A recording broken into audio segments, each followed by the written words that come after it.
कुडाळमध्ये आज लोकार्पण होतंय, झालेलं आहे. माझ्या अगोदरच्या सगळ्या वक्त्यांनी आपल्याला नमो उद्यान बद्दलची माहिती, आवंकर साहेबांनी त्याच्या मागचा इतिहास आणि कशी हा प्रकल्प 4 महिन्यामध्ये हा आपण पूर्ण केला, त्याबद्दल मी सगळ्या प्रशासनाचे खरं तर अभिनंदन करतो. रामनवमीला, मला असं वाटतं रामनवमी होती, त्या दिवशी आपण या प्रकल्पाचं भूमिपूजन केलं आणि त्यानंतर ते आजपर्यंत 4 महिने झाले आणि 4 महिन्यामध्ये हा प्रकल्प आपण उभा केला.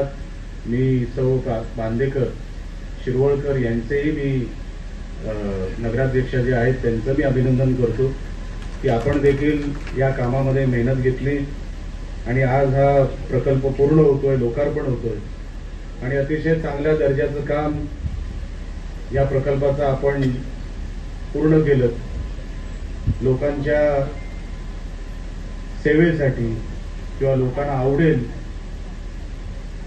लोकांचं मनोरंजन होईल असं एक उद्यान आपण इकडे आज कुडाळ शहरामध्ये दिलं. त्याबद्दल प्रशासनाचे मी मनापासून आभार मानतो. नमो उद्यान याचा निधी मी तुम्हाला भूमिपूजन जेव्हा झालं होतं तेव्हाही आपल्याला सांगितलं की जेव्हा आम्ही पालकमंत्री साहेबांकडे आम्ही हा प्रस्ताव ठेवला की साहेब आम्हाला नमो उद्यान जिल्ह्यामध्ये पहिला नमो उद्यान करण्याची संधी आम्हाला द्या. त्यांच्या मतदारसंघामध्ये पण 3 तालुके आहेत, तिथे पण प्रस्ताव त्यांच्याकडे पेंडिंग होता. पण कुडाळमध्ये जिल्ह्यातलं पहिलं नमो उद्यान उभं करण्यासाठी जर कोणी सहकार्य पहिलं केलं असेल, पहिलं पाऊल जर कोणी टाकलं असेल तर आपल्या जिल्ह्याचे पालकमंत्री सन्माननीय नितेश राणेजी यांनी टाकलं आणि पहिला जो काय टप्पा आपल्याला जो इथे त्यांनी दिला आणि त्याच्यामुळे आज आपल्याला हे भव्य गार्डन इथे दिसतंय. तो झाला पालकमंत्री साहेब टप्पा नंबर 1. आता टप्पा नंबर 2 साठी मी आपल्याला विनंती करणार आहे, ज्याचं पारितोषिक 5 कोटी रुपयाचं आहे. आपण जसं सहज 1 कोटी रुपये दिले, आपण जर हात ठेवला कुडाळवर तर 5 कोटी आमच्याकडून कोणच दुसरा घेऊन जाऊ शकत नाही आणि तो 100% आपण ठेवाल याची खात्री माझ्या मनामध्ये आहे. कारण का जसं सहजतेने तुम्ही पाऊल 1 टाकलं, पाऊल दुसरं टाकायला तुम्ही संकोच करणार नाही आणि आताच तुम्ही ह्या व्यासपीठावरून जाहीर करणार की ते पारितोषिक कुडाळलाच मिळालं पाहिजे. एवढा मनाचा मोठेपणा आपण 100% दाखवाल, मला याची खात्री आहे. आणि मी राणे साहेबांना पण सांगतो, विनंती करतो, आपण जरी जाहीर केलं तरी पालकमंत्री साहेब ते मान्य करतीलच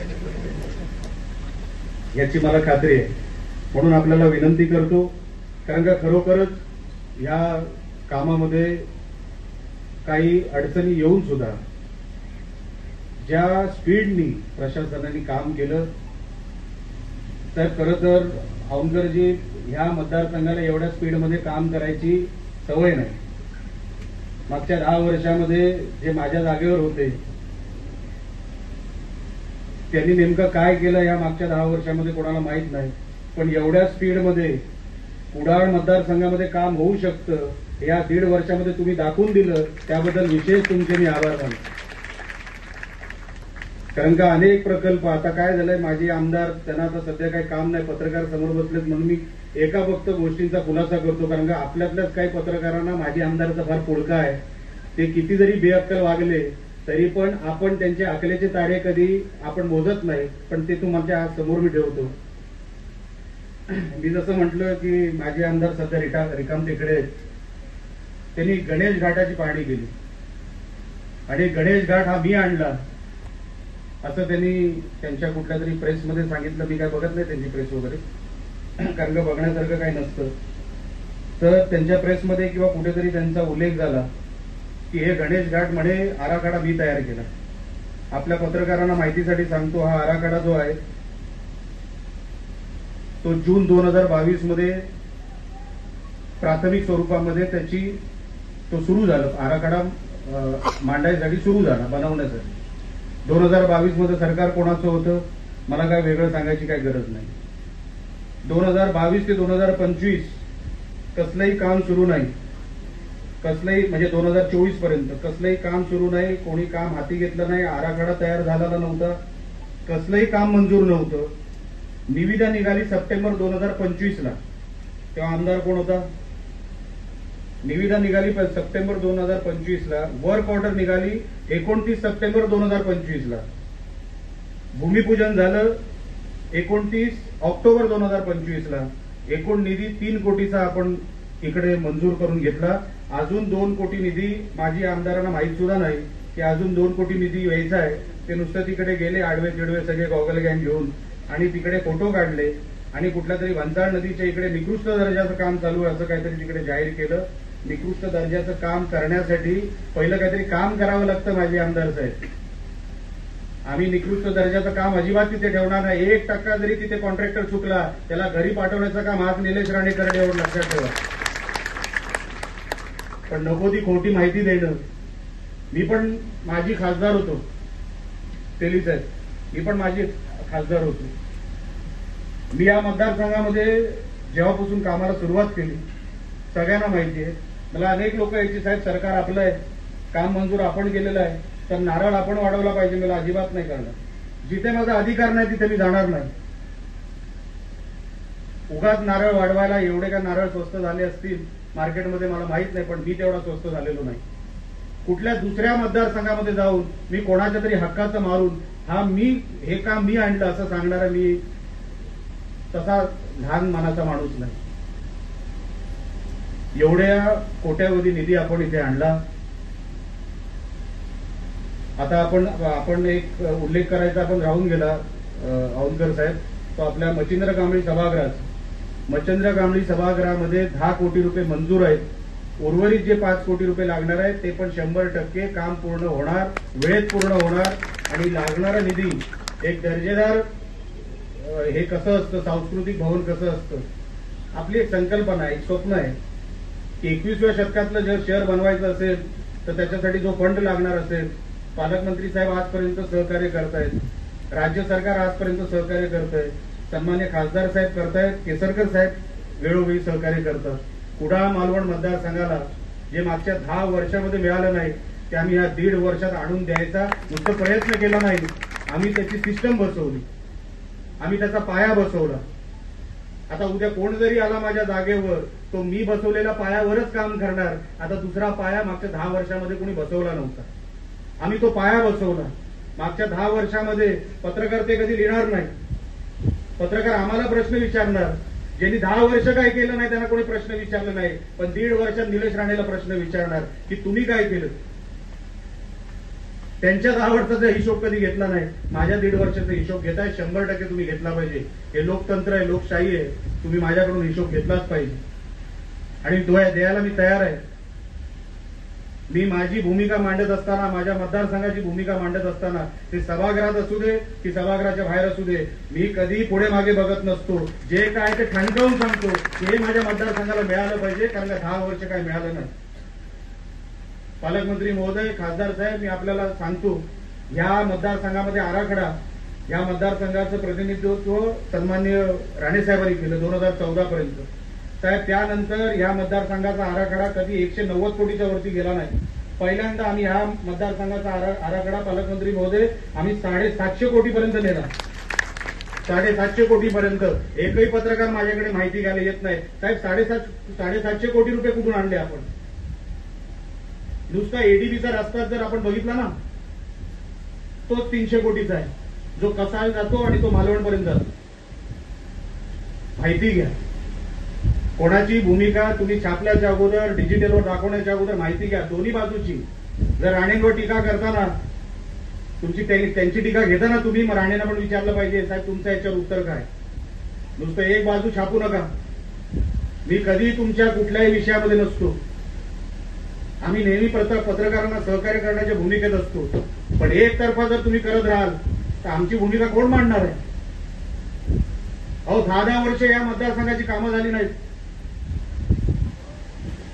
रस्ते बघा, रस्त्यांची वाटोळं लागले सगळं ग्रामीण भागामध्ये. आम्ही कुठेतरी पैसे जमा करतोय. सुदैवाने पालकमंत्री निलेश राणे आहेत, तिथे खासदार साहेब राणे साहेब आहेत, राज्यामध्ये देवेंद्र फडणवीस साहेब आहेत, शिंदे साहेब आहेत. आम्हाला तेवढी मदत होते. एक रुपया जमा करून या कुडाळ मतदारसंघामध्ये आणतोय, त्याच्यावर चर्चा झाली पाहिजे. कुठल्या तरी एक टपोरी गँगला घेऊन कुठेतरी भन्साळ नदीच्या काठावर कोणतरी उभा राहणार गवा घालून, तुम्ही त्यांची बातमी करणार? अहो त्यांना विचारा तुमच्याकडून इकडे हे कधी सँक्शन झालं, तारीख काय होती, विचारा त्यांना. अहो असेल तुम्हाला पुळका कोणाचा? आम्ही काय चुकलो? आम्ही कुठे चुकलो? काही पत्रकार असे पण आहेत, साहेब तुम्ही हा विषय घेतला पाहिजे. साहेब घेतल्यानंतर ते कुठे पत्रकार गायब होतात, आमची बातमी कुठे गायब होती आम्हालाच कधी कळली नाही. वाईट वाटतं. साहेब रक्त आटतो या मतदारसंघासाठी, काय मेहरबानी करत नाही. तुम्ही सांगाल काय मेहरबानी करतोच काय? अजिबात मेहरबानी करत नाही. माझं काम आहे, माझं कर्तव्य आहे, ते मी 100% बजावणार. त्याच्यासाठी मला इकडे लोकांनी निवडून दिलंय, ते मी 100% करणार. पण नको त्या माणसाला विचार करा, नको त्या माणसाला जर कुठून परत एकदा संधी मिळाली, संधी मिळणार नाही तर सोडून द्या. संधी आम्ही सोडणार सुद्धा नाही. पण जर कुठे फट सापडली, त्या फटीतून कोणीतरी शिरायचा प्रयत्न केला, कोणाचं नुकसान आहे? आपलं नुकसान आहे, मतदारसंघाचं नुकसान आहे. ह्याच भन्साळ नदीच्या ह्या गणेश घाटावरची एक तक्रार आता 8 तारखेची आहे. मला कोणीतरी 8 तारखेची तक्रार पर्यटन विभागाला केलेली ह्याच माजी आमदारांनी आहे. छापा बातमी, फार मोठा पराक्रम केला. 8 तारखेला तक्रार केली पर्यटन विभागामध्ये, छापा बातमी, काही हरकत नाही. पण जेवढा आमचा जीव तुटतो ना की इकडे रस्ता मिळाला पाहिजे, इकडे विकास काम आली पाहिजे, इथे केंद्राचा निधी पडला पाहिजे, इथे पालकमंत्र्यांनी जिल्हा वार्षिक योजनेतून आम्हाला पैसे दिले पाहिजे, आम्हाला राज्य सरकारतून पैसे दिले पाहिजे, एक तरी तसं भाषण त्यांनी तिथे सभागृहामध्ये मागच्या 10 वर्षामध्ये केलेलं दाखवा. मी काही हरायला तयार आहे, काही हरायला तयार आहे. मी माफी मागतो या व्यासपीठावर. आज स्वातंत्र्य दिनाच्या या औचित्यावर आज हा कार्यक्रम इथे आयोजित केला होता. पण सगळंच काय सांगितलं नाही तर सगळ्यांना कळत नाही. मी कधी बोलायचं टाळतो, मी कोणाला दखलच देत नाही. ते जिल्हा प्रमुख आहेत, आमचे पण जिल्हा प्रमुख आहेत, ते उत्तर देतील, पण आमचे जिल्हा प्रमुख उत्तर देत नाही. का उत्तर देत नाहीत मला माहित नाही. साहेब उत्तर दिली पाहिजे, तुमच्या स्तरावर उत्तर गेली पाहिजे. आम्ही साहेब काय काय करून हा निधी उभा करतोय, काय काय निधी आम्हाला माहिती. पण हे असं जर होत असेल आणि काय मोजक्या लोकांना, कोणाचाही पुळका असू शकतो, माझं काय म्हणणं नाही, पण त्या पुळकाच्या त्या पलीकडे जाऊन जर तो मतदारसंघाचा विकास आपला जर कुठेतरी थांबत असेल तर तो आत्ताच कुठेतरी त्यांना आवरण्याची गरज आहे. एवढ्यासाठीच मी याचा उल्लेख केला. त्याच्या पलीकडे जाऊन मी सगळ्यांचे आभार मानतो. फक्त आज औंधकर साहेब असतील किंवा बांदेकर मॅडम, शिरवळकर मॅडम असतील, त्यांच्यावरती थांबता येणार नाही. आमचे सगळे नगरसेवक, त्यांचं मोठं योगदान या शहराच्या विकासासाठी आहे. एकदा जोरदार टाळ्या आमच्या सगळ्या नगरसेवकांसाठी एकदा होऊन जाऊ द्या. आणि मोठ्या प्रमाणामध्ये तेही या अंमलबजावणीमध्ये निधी आम्ही आणतो, पण खालपर्यंत तो निधी पोहोचतो का नाही, त्याची अंमलबजावणी होते का नाही हे बघण्याचं काम आमचे सगळे नगरसेवक, आमचे सगळे अधिकारी करत असतात. या सगळी अधिकारी वर्गाचा पण मी मनापासून आभार व्यक्त करतो. आपण कमीत कमी कालावधीमध्ये हा प्रकल्प उभा केला. आता बाकीचे जे काय प्रकल्प आहे आता त्याच्यासाठी मी तुम्हाला मागे लागणार. औंधकर साहेब तुमच्या बाजूला जे बसलेत आता चार्ज त्यांच्याकडे आहे, त्यांना विचारून घ्या मी मागे कसा लागतो ते. आता मी तुमच्या मागे लागणार.